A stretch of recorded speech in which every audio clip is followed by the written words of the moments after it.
Hello friends, I am Rakesh Rai and today I am going to discuss about the EPR registration for plastic packaging। जैसा कि हमने अपने previous video में discuss किया था कि EPR होता क्या है, EPR रजिस्ट्रेशन कितने टाइप के होते हैं, इसका ऑब्जेक्टिव क्या होता है, ये रजिस्ट्रेशन इशू कौन करता है। आज के इस वीडियो में हम डिटेल से समझेंगे EPR registration for plastic packaging को और इससे रिलेटेड कुछ बेसिक क्वेश्चंस को भी डिस्कस करेंगे। Like EPR registration for plastic packaging होता क्या है, ये रजिस्ट्रेशन किन किन पर्सनस को लेना मैंडेटरी होता है, इस रजिस्ट्रेशन का एप्लीकेशन और प्रोसेसिंग फी क्या होता है, इस रजिस्ट्रेशन से किन किन पर्सनस को एग्जम्पशंस दिया गया है और इस रजिस्ट्रेशन की वैलिडिटी क्या होती है। तो आइए डिस्कस करते हैं हम अपने सबसे पहले क्वेश्चंस को कि EPR registration for plastic packaging होता क्या है। As we know very well, EPR stand for the extended producer responsibility. It means कि कोई भी पर्सन अगर इंडियन मार्केट में किसी भी मेथड से कोई प्लास्टिक पैकेजिंग इंट्रोड्यूस करता है तो ये उसी पर्सन की रिस्पॉन्सिबिलिटी होगी कि उस प्लास्टिक पैकेजिंग के कारण जो प्लास्टिक पैकेजिंग वेस्ट जनरेट हुआ है उसको प्रॉपर तरीके से कलेक्ट करे और उसकी रिसाइकलिंग करवाए। अब हम इसे एक एग्जांपल से समझ सकते हैं। जैसे कि एफएमसीजी की बात करें तो एफएमसीजी में बहुत सारे प्रोडक्ट प्लास्टिक पैकेजिंग में पैक करके और रैप करके सेल किया जाता है। जैसे कि अमूल अपने प्रोडक्ट्स को जनरली प्लास्टिक पैकेजिंग में पैक करके और रैप करके सेल करती है, जैसे कि कर्ड, मिल्क, चीज, बटर। जब एंड कंज्यूमर इसे यूज करता है और उसका पैकेजिंग हटाता है तो जिससे प्लास्टिक पैकेजिंग वेस्ट जनरेट होता है। इस केस में उस वेस्ट को प्रॉपर तरीके से कलेक्ट करना और उसकी रिसाइकलिंग करवाने की रिस्पॉन्सिबिलिटी अमूल के ऊपर आएगी। तो ये ओवरऑल कंसेप्ट होता है EPR registration for plastic packaging का। आइए डिस्कस करते हैं अब दूसरे क्वेश्चन को कि ये रजिस्ट्रेशन किन किन पर्सन्स को लेना मैंडेटरी है।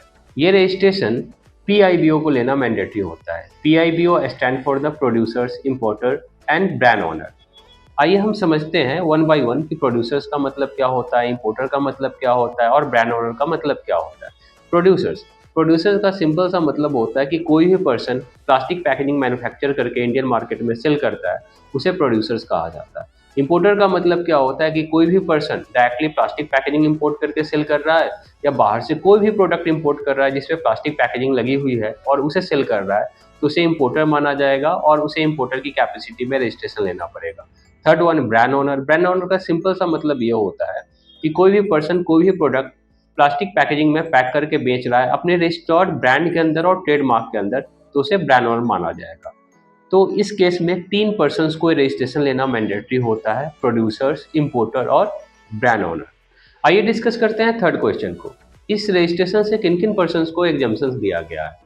वैसे तो इस रजिस्ट्रेशन सारे पर्सन्स को लेना मैंडेटरी होता है, बट एक क्लास को इस रजिस्ट्रेशन से एग्जम्पशन दिया गया है जिसे हम कहते हैं ब्रांड ओनर।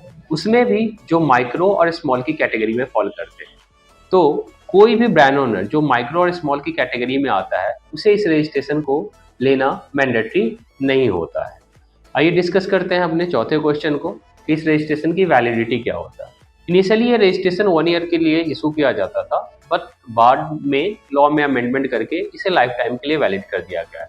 कोई भी पर्सन अगर ये रजिस्ट्रेशन लेता है तो ये लाइफ टाइम तक वैलिड होगा जब तक कि उसे वो खुद से सरेंडर ना कर दे या सीपीसीबी उसे कैंसिल ना कर दे या फिर उसके अंदर कुछ चेंजेस ना करवाए। आइए डिस्कस करते हैं कि इस रजिस्ट्रेशन का एप्लीकेशन फी और प्रोसेसिंग फी क्या होता है।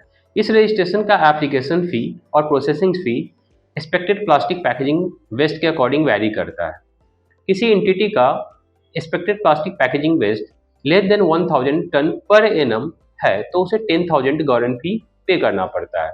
अगर उसका expected plastic packaging waste 1000 tonne से लेकर के 10,000 टन तक है तो उसे 20,000 गवर्नमेंट फी पे करना पड़ेगा।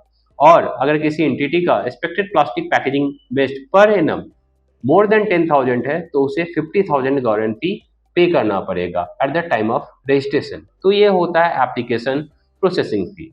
जैसा कि आज के इस वीडियो में हमने जाना कि ईपीआर फॉर प्लास्टिक पैकेजिंग क्या होता है, किन किन पर्सन्स को लेना होता है, किन्हें इससे एग्जम्पशन दिया गया है। हमने बात की एप्लीकेशन फी के बारे में, वैलिडिटी के बारे में।